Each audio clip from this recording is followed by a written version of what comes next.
नमस्कार, आप सभी का स्वागत है आपके अपने चैनल में। कार्तिक पूर्णिमा के अगले दिन चिड़ा चिड़ी की कहानी सुनी जाती है। अगर आप मकान बनाने के बारे में सोच रहे हैं या फिर मकान बनाना चाह रहे हैं तो आपको ये कहानी जरूर सुननी चाहिए, इसलिए आप सुन लीजिए।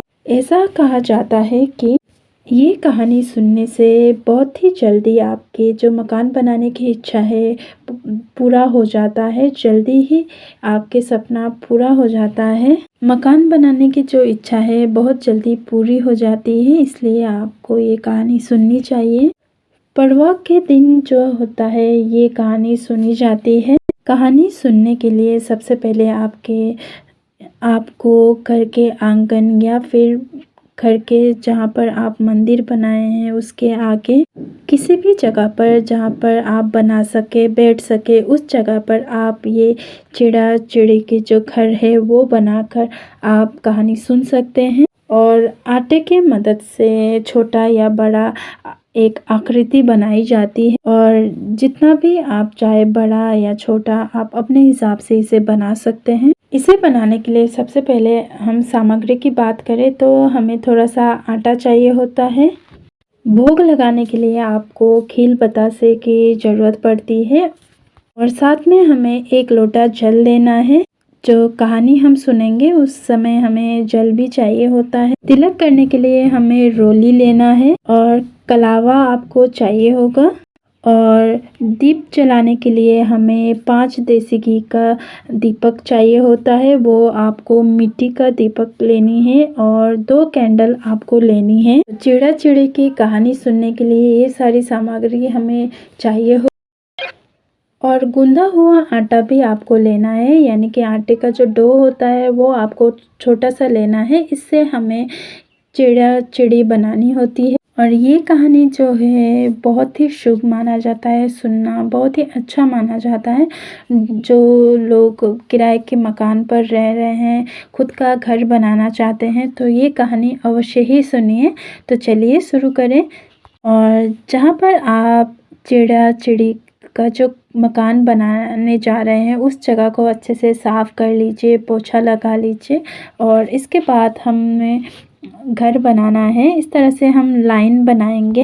जितना आपको साइज़ चाहिए बड़ा या छोटा उसी हिसाब से आप बना लीजिए। इस तरह से हम लाइन बनाएंगे पहले और लाइन लगाते हुए चारों पासे मैं बाउंड्री बना लूँगी और चारों तरफ से मैंने बॉर्डर बना लिए हैं, चारों तरफ से लाइन बना ली है और नीचे की तरफ आकर मैंने थोड़ा खुला छोड़ा है। इस तरह से आप देख सकते हैं। और जिस तरह का आपको मकान बनाना है, जितने कमरे बनाने हैं उस तरह से आप कमरे ले लीजिए, छोटे बड़े जितना आपको बनाना है उस तरह से। अब देखिए इसके बाद हमें कहानी सुननी होती है। अगर आपने कार्तिक स्नान किया है तो जरूर ये कहानी सुने। अगर आपने कार्तिक स्नान नहीं भी किया है तो भी आपको ये कहानी सुननी चाहिए। अब हम अंदर के कमरे बनाते हैं तो अंदर आपको इस तरह से कमरे बनाने हैं। कमरे बनाते हैं तो जरूर दरवाजा छोड़ना है। इस तरह से ट्रायंगल में शेप में बना रही हूँ और थोड़ा सा हल्का सा इसका मुंह खोल रही हूँ ताकि ये दरवाजा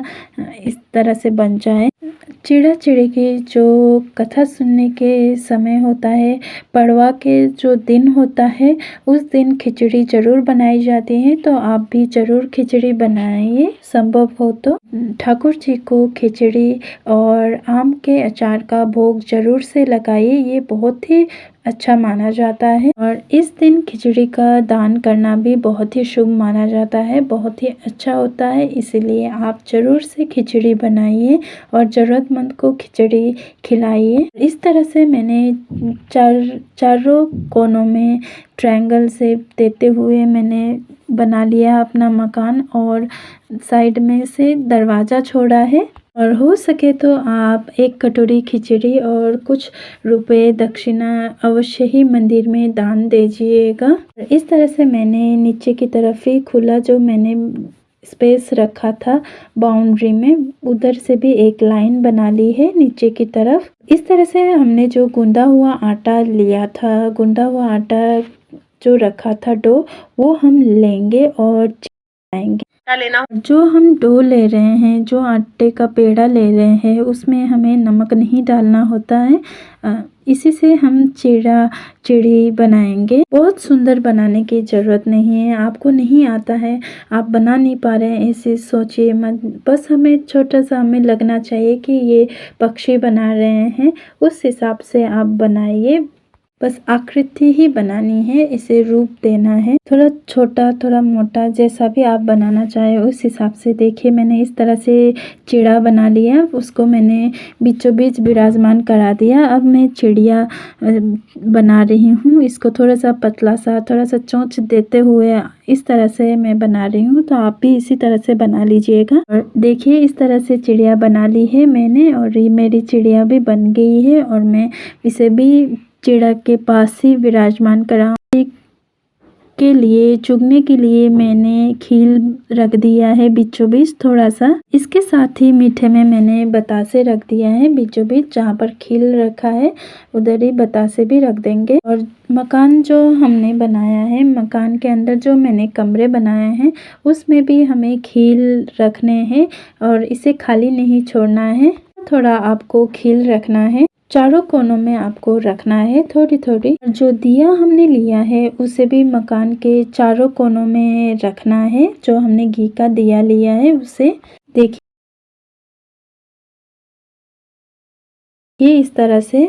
और एक दिया जो चिड़ा चिड़ी हमने बनाई है उनके पास रख देंगे और चारों कोनों में हम दिया रखेंगे। और जो मोमबत्ती लिया है, जो कैंडल लिया है, वो घर के मेन गेट पर रखेंगे इस तरह से। फिर हम इन्हें सभी को प्रज्वलित कर लेंगे। दीपक प्रज्वलित करने के बाद हमें 1 लोटा जल लेनी होगी, साथ में हम खील ले लेंगे। और जो हमने चिड़ा चिड़ी बनाया है उनको हम तिलक करेंगे। और जो आपके साथ बैठकर कहानी सुन रहे हैं, बच्चे भी हैं आपके पास बैठकर कहानी सुन रहे हैं, तो उनको भी सभी को तिलक करेंगे। और जितने भी हमने दीपक प्रज्वलित किया है सभी को हम तिलक कर देंगे। कैंडल को भी हम तिलक करेंगे। और आप दान करना चाह रहे हैं तो खिचड़ी में जो मूंग दाल की खिचड़ी और चावल जो है वो आप साबुत रखकर उसके ऊपर कुछ रुपए रखकर भी दान दे सकते हैं, तो इधर भी रख सकते हैं आप। ये जो तैयारी हो जाती है हमारी, इसके बाद हमें कहानी सुननी है। और कहानी सुनने के लिए हमें थोड़ा सा हाथ में खील लेना है, क्योंकि खाली हाथ कहानी नहीं सुनी जाती। या पुष्प रखा जाता है या अक्षत रखा जाता है। तो यहाँ पर मैं खील ले रही हूँ और सभी जो भी आपके साथ बैठकर सुन रहे हैं उनको भी हाथ में खील थोड़ा थोड़ा दे दीजिए। इसके बाद हम कहानी सुनेंगे। अब हम शुरू करें। 4 चिड़िया थी और चारों सहेलियां थी, चारों कार्तिक नहाती थी। आई पड़वा चारों ने, चलो बहन खिचड़ी बनाए, खिचड़ी बनाएंगे। एक चिड़िया चावल ले आई, एक चिड़िया दाल लेकर आई, एक चिड़िया घी लेकर आई। सबने मिलकर खिचड़ी बना ली। सबने सोचा कि पहले हम चारों नहा कर आते हैं, उसके बाद जो हमने खिचड़ी बनाई है वो खाते हैं। चारों में से पहले एक चिड़िया आई, उसे में से जो 2 एक आई थी उसने भाप पी ली। तो दूसरे चिड़िया आई, उसने जो खिचड़ी का पानी पी लिया। तीसरी चिड़िया आई, उसने खिचड़ी खा ली। चौथी चिड़िया आई, उसने खुरचन खा ली, क्योंकि खिचड़ी बची ही नहीं थी। चारों चिड़िया कुछ समय के बाद मर गई। जिस चिड़िया ने भाप खाई थी वो राजा के घर राजकुमारी बन गई। जिस चिड़िया ने पानी पिया था वो कुमार के घर लड़की बन गई। जिस चिड़िया ने खिचड़ी खाई थी वो ब्राह्मण के घर उनकी बेटी बन गई। जिस चिड़िया ने खुरचन खाई थी वो हथनी बन गई। कुमार के जो लड़की थी वो राजा के यहाँ दासी बन गई। ब्राह्मण की लड़की राजकुमारी की सहेली बन गई। हथनी भी राजा के यहाँ थी।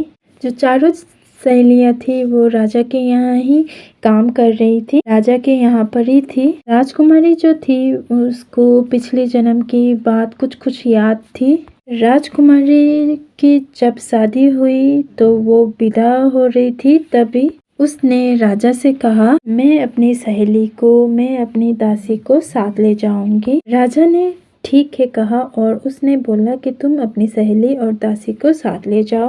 फिर भी राजकुमारी ना जाए। राजा ने कहा कि अब तुम्हें क्या चाहिए? तो बोली कि वो मुझे हथनी भी चाहिए। राजा ने नौकर को कहकर हथनी को भी भेज दिया। वह हथनी किसी के बस में भी नहीं आती थी, किसी के कहे अनुसार नहीं चलती थी। हथनी उठे ही न। राजकुमारी खुद हथनी के पास गई और उसने उस हथनी के कान पर पिछले जन्म की कुछ बातें कही, जिसे सुनकर वह सीधे खड़ी होकर चल दी। ये देखकर राजा बहुत ही हैरान हुआ। राजा ने सोचा कि ये मेरी बेटी तो नहीं है, ये जानवरों से बात करती है। राजा ने सोचा कि मेरी बेटी के रूप में कोई ये बहरूपिया है। राजा ने तलवार निकाल ली। सच सच बता, तू कौन है? नहीं तो मैं तेरी गर्दन काट दूंगा।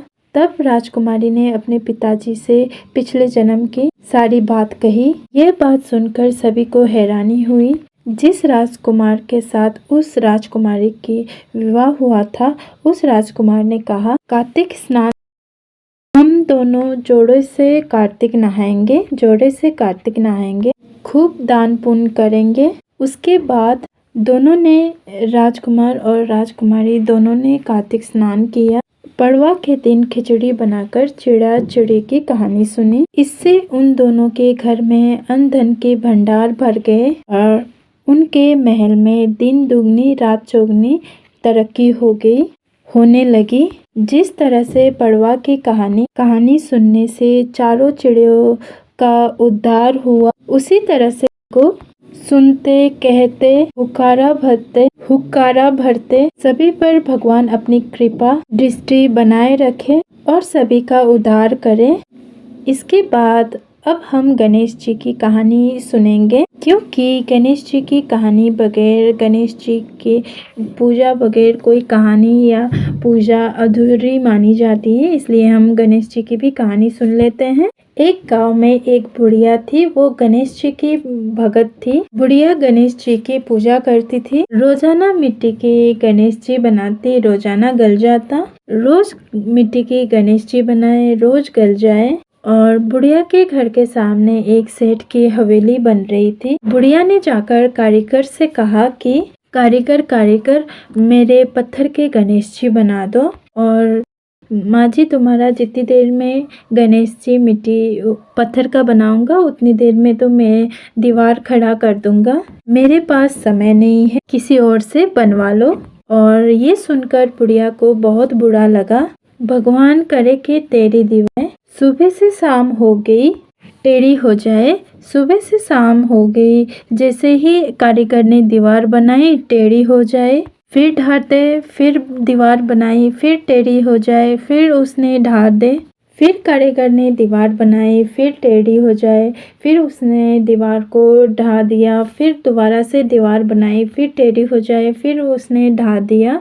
फिर उसके जो सेठ जी है वो आए। उसने बोला कि आज कोई काम नहीं हुआ है। तो कारीगर ने कहा, जब भी दीवार बनाते हैं वो टेढ़ी हो जाती है। दीवार टेढ़ी हो जाने की वजह से दीवार को गिराना पड़ता है।